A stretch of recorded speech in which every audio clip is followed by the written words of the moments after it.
Bismillahirrahmanirrahim. Alhamdulillahirabbil alamin wassalatu wassalamu ala nabiyyina Muhammadin wa ala alihi wa sahbihi wa man ittaba'a hudahu ila yaumiddin amma ba'd. Ikhwani fiddin, saudaraku kaum muslimin yang semoga senantiasa dirahmati oleh Allah Subhanahu wa taala. Alhamdulillah, di kesempatan malam hari ini kembali Allah Subhanahu wa taala pertemukan kita dalam kajian membahas sirah Amirul Mukminin Umar bin Khattab radhiyallahu taala anhu. Pada pertemuan yang terakhir kita telah sebutkan beberapa peristiwa yang terjadi di masa Umar bin Khattab radhiyallahu taala anhu, di mana di masa beliau dibukalah kota baru di Irak yang kemudian menjadi pusat kaum muslimin di Irak, ya, yakni di Kufah, yang nantinya di masa Ali bin Abi Thalib radhiyallahu taala anhu kota Kufah ini akan dijadikan sebagai pusat pemerintahan kaum muslimin di masa Ali ibn Abi Thalib radhiyallahu taala anhu. Demikian juga terobosan-terobosan yang diantara terobosan yang dilakukan oleh Umar, ya, beliau memerintahkan atau beliau melakukan perluasan Masjidil Haram. Demikian juga beliau memerintahkan agar makam Ibrahim dimundurkan agar tidak mengganggu orang-orang yang sedang tawaf. Dan beliau juga memberikan izin bagi orang yang ingin tinggal di sepanjang jalan Makkah dan Madinah, dengan catatan mereka harus memuliakan, ya, para musafir yang melakukan perjalanan antara Makkah dan Madinah. Demikian juga di masa Umar terjadi wabah penyakit taun yang meluas di negeri Syam, ya, yang menjadikan beberapa orang sahabat yang mulia, diantaranya Abu Ubaidah bin Jarrah, kemudian Al-Fadl bin Abbas dan beberapa sahabat lainnya turut menjadi korban. Ya. Demikian juga Umar sebagai khalifah, beliau melakukan berbagai kunjungan ke daerah-daerah yang beliau perintah. Dan juga di masa Umar terjadi kemarau yang demikian panjang sampai kemudian beliau meminta didoakan oleh Abbas, ya, paman dari Rasul Shallallahu Alaihi Wasallam. Baik, saudaraku kaum muslimin yang dimuliakan Allah, itu tadi pelajaran kita yang terakhir. Insyaallah di kesempatan malam hari ini kita akan coba ulas, atau kita akan coba sampaikan beberapa kisah-kisah yang menakjubkan tentang sosok Umar. Ya, di dalam Al-Bidayah wa Nihayah karya Al-Imam Ibnu Katsir, ya, banyak disebutkan kisah-kisah ini. Kita akan baca beberapa kisah tersebut yang menunjukkan bahwa sosok Umar ini adalah sosok pemimpin yang luar biasa. Ya, di antara yang disebutkan oleh Al-Imam Ibnu Katsir rahimahullahu taala bahwa Umar ini adalah sosok yang sangat sederhana. Beliau mengatakan, la yahillu li min malillahi illa hullatan, hullatun lisyita'i wa hullatun lissaif. Kata Umar radhiyallahu ta'ala anhu, tidaklah halal bagiku harta yang diberikan oleh Allah Subhanahu wa taala kecuali hanya dua pakaian saja. Ya, jadi beliau radhiyallahu ta'ala anhu hanya memiliki dua pakaian saja. Qala hullatun lisyita'i wa hullatun lissaif. Satu pakaian untuk dikenakan di musim dingin dan satu pakaian dipergunakan atau dipakai di musim panas. Luar biasa, ya. Umar hanya memiliki dua pakaian, pakaian yang dikenakan di musim dingin dan pakaian yang dikenakan di musim panas. Bagaimana dengan makanan beliau? Makanan yang dimakan oleh beliau dan keluarganya. Kata Umar bin Khattab radhiyallahu taala anhu, waqutu ahli karajulin min Quraisyin laisa biaghnahum. Ya. Adapun makanan untuk keluargaku sama dengan makanan orang-orang Quraisy pada umumnya. Ya, bukan makanan standar orang yang paling kaya di antara mereka, tapi sama dengan orang-orang umumnya, orang-orang awamnya. Bukan orang-orang kaya di antara mereka. Ya, ini makanan Amirul Mukminin, ya. Makanannya presiden. Sama dengan apa yang dimakan oleh rakyat biasa. Jadi memang luar biasa apa yang ada pada sosok Umar bin Khattab radhiyallahu taala anhu. Walaupun beliau yang memiliki kekuasaan yang demikian luas, tapi beliau hidup dengan begitu sederhana. Qala thumma ana rajulun minal muslimin. Sementara aku sendiri, kata Umar, hanyalah salah seorang dari kaum muslimin, orang biasa seperti kalian. Ya, ini menunjukkan kesederhanaan Umar. Ya, kalau pemimpin menunjukkan kesederhanaan seperti ini, dia akan dicintai oleh rakyatnya. Ya, rakyat itu lebih suka melihat sosok pemimpin yang sederhana. Ya, sederhana bukan berarti tidak berwibawa ya. Sederhana maksudnya hidup ya sederhana. Ya. Hidup sederhana, tidak hidup berlebih-lebihan, tidak hidup bermewah-mewahan. Ya. Kemudian juga saudaraku kaum muslimin yang dimuliakan oleh Allah Subhanahu wa taala, ya, disebutkan oleh Al-Imam Ibnu Katsir rahimahullahu taala dalam Al-Bidayah wan Nihayah juga bahwa pakaian yang dikenakan oleh Umar ya sudah sedikit jumlahnya, pakaiannya pun dipenuhi dengan tambalan. Padahal beliau adalah seorang khalifah. Ya. Kata beliau, wa kana yalbasu wa huwa khalifatun jubbata sufin ya marqu'atan ba'daha bi adamin. Ya, beliau selalu memakai jubah yang terbuat dari suf, ya, dari kulit domba. Kemudian apa? Marqu'atan ba'daha bi adamin, yang banyak tambalan-tambalannya.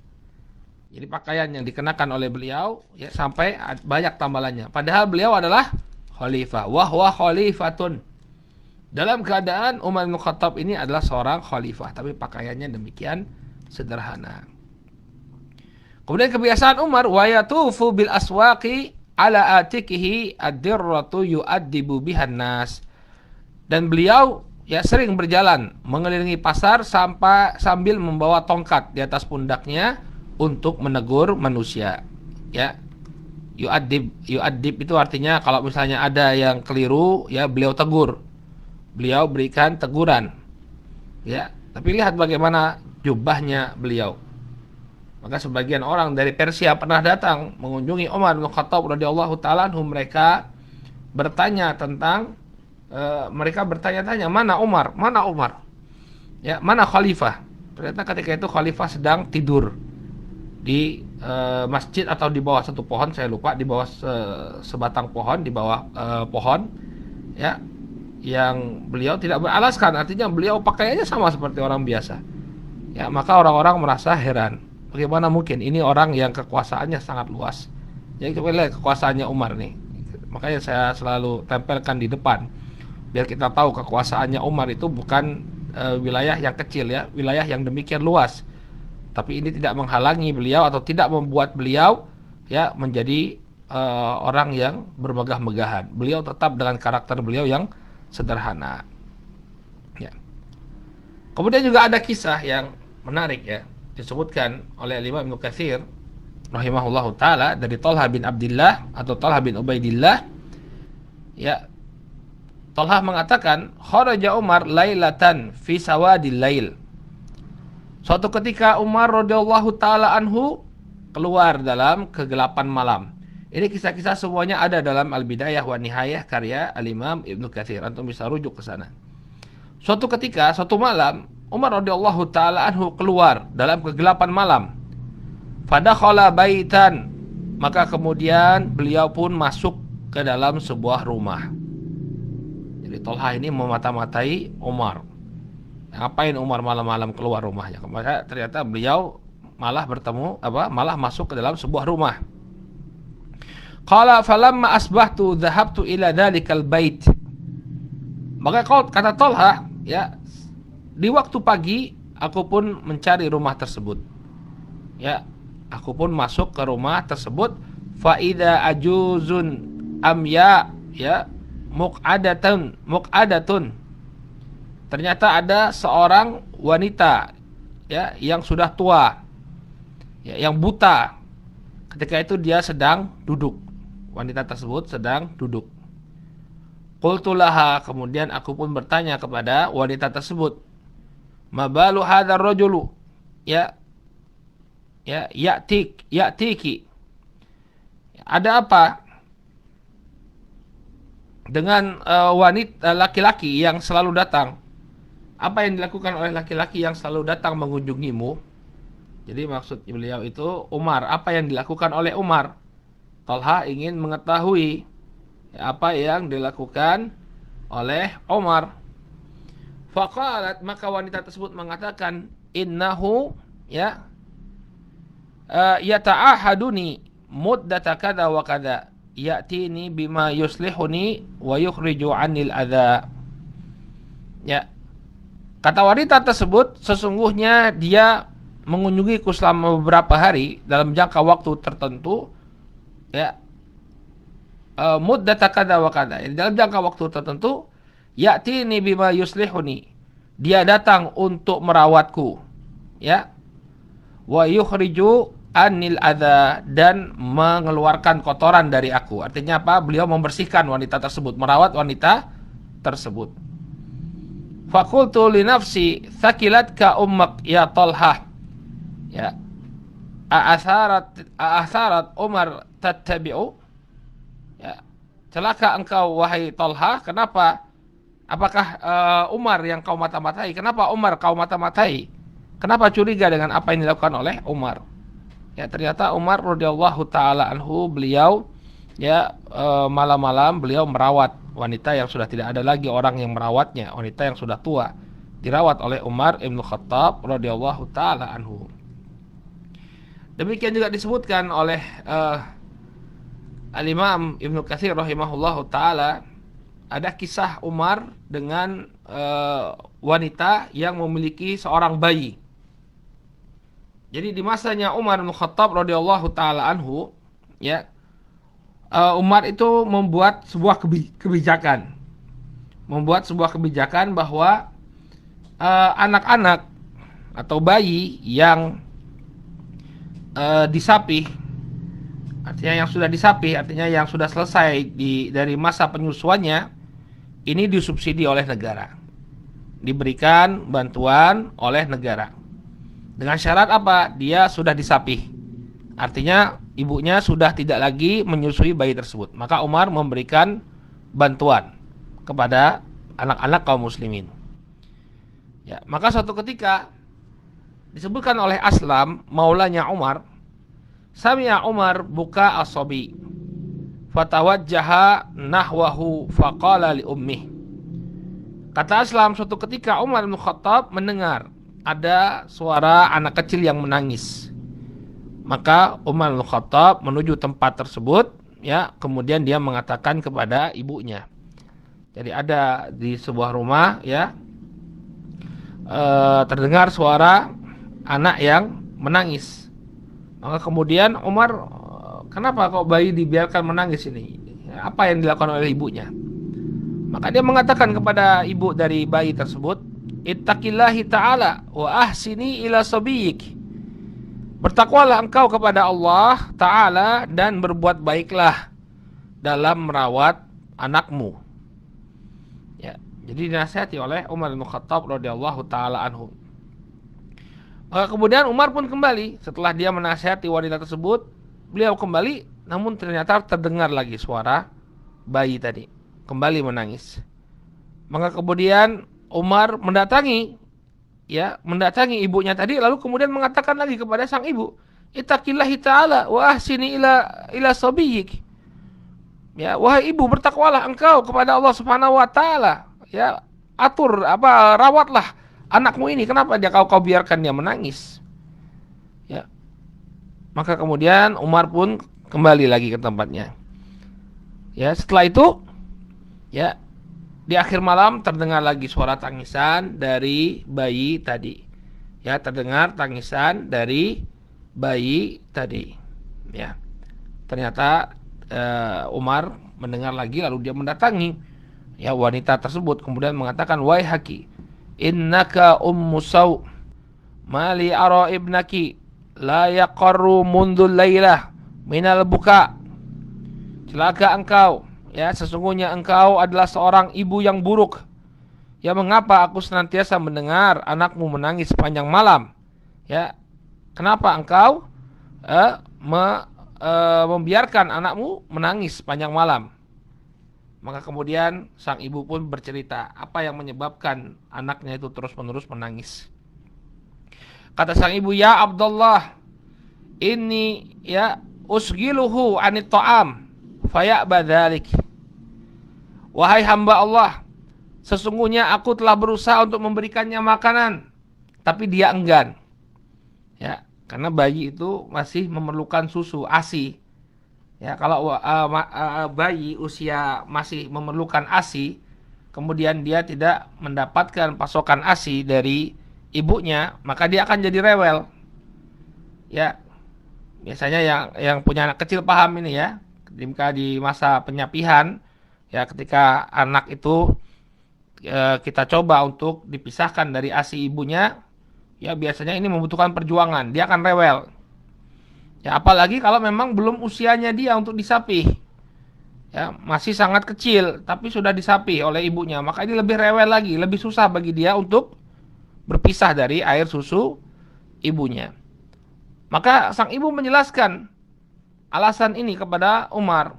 Ya, ya Abdullah, ini usgiluhu anit ta'am.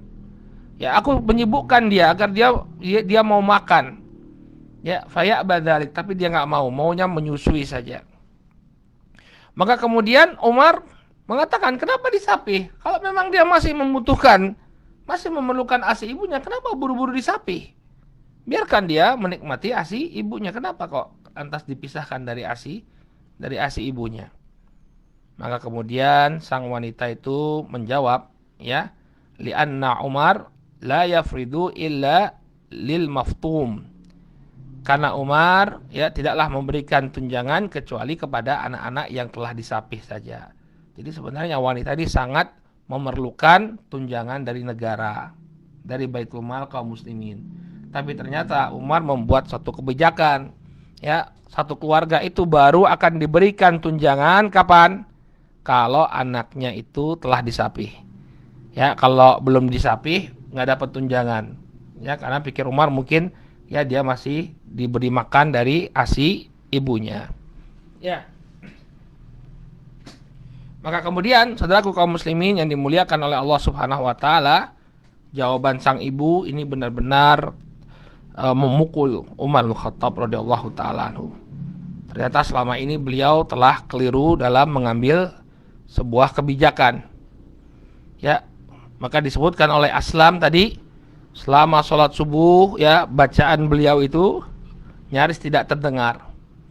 Bacaan beliau nyaris tidak terdengar. Kenapa? Karena bercampur dengan tangisan. Ya, ini seorang pemimpin yang sejati ketika dia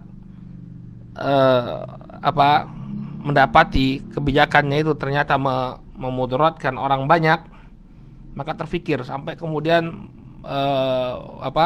memberikan pengaruh pada sholatnya. Ya, beliau sambil menangis karena terngiang-ngiang ucapan dari sang ibu.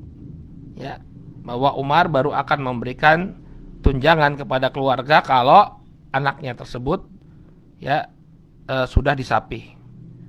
Maka kemudian setelah sholat, Umar memerintahkan salah seorang pegawainya ya untuk mengumumkan kepada seluruh manusia, ya, la tu'jilu sibyanakum anil fitam. Ya, janganlah kalian buru-buru menyapih anak-anak kalian. Fa inna ya nufridu likulli mauludin fil Islam. Karena sesungguhnya kami akan memberikan tunjangan kepada setiap anak yang dilahirkan ya dalam keadaan Islam. Artinya semua anak kaum muslimin, mau dia sudah disapih atau belum disapih, akan diberikan tunjangan oleh pemerintah, ya, oleh pemerintah kaum muslimin. Ya, lihat bagaimana cepatnya rujuknya Umar bin Khattab radhiyallahu taala anhu. Ketika beliau salah dalam memberikan kebijakan, beliau radhiyallahu taala anhu langsung memperbaiki kebijakan beliau. Ya. Ada beberapa kisah lagi, tapi ini tanggung ya kalau kita sampaikan, ini agak panjang. Ya, bagaimana Umar dan istri beliau menolong persalinan seorang wanita. Nah, ini insya Allah kita akan kisahkan pada pertemuan yang akan datang bismillahi ta'ala. Ya, besok insya Allah kita lanjutkan lagi kisah-kisah yang menakjubkan yang terjadi di masa Umar bin Khattab radhiyallahu ta'ala anhu. Baik, kita cukupkan dulu sampai di sini. Mudah-mudahan apa yang disampaikan bermanfaat. Subhanakallahumma bihamdika asyhadu an la ilaha illa anta astaghfiruka wa atubu ilaik. Assalamualaikum warahmatullahi wabarakatuh.